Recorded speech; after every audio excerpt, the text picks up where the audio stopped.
அனைவருக்கும் வணக்கம். செரிமான நலம் 3ஆம் நாள் வகுப்பு. இன்றைய வகுப்புல வயிற்றுப்போக்கு ஏற்படும் போது எது மாதிரியான செயல்முறைகளை நம்ம கையாளணும் அப்படிங்கிறத பற்றி நம்ம பார்க்க போறோம். பொதுவா வயிற்றுப்போக்கு ஏற்படுகிறது அப்படின்னாலே உடல்ல தேங்கி இருக்கக்கூடிய அதிகப்படியான கழிவுகள் வெளியேறுகிறது அப்படிங்கிறத நம்ம புரிஞ்சுக்கணும். ஒரு வகையில வயிற்றுப்போக்கு அப்படிங்கிறது மிக மிக நல்லது.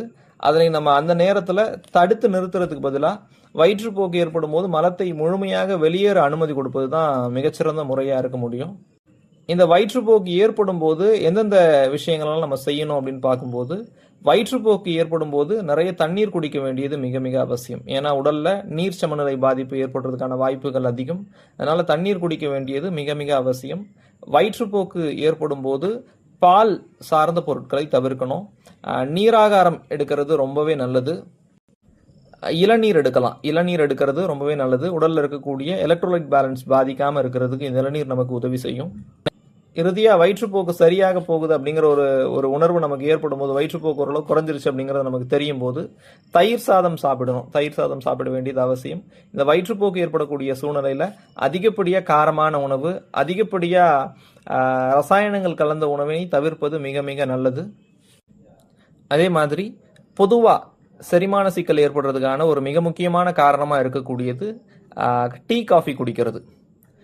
டீ காஃபி குடிக்கிறது அப்படிங்கிறத கட்டாயம் நிறுத்தப்பட வேண்டிய ஒரு பழக்கம்.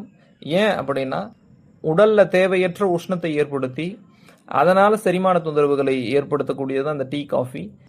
அதனால இந்த டீ காஃபியை தவிர்க்க வேண்டியது மிக மிக முக்கியம்.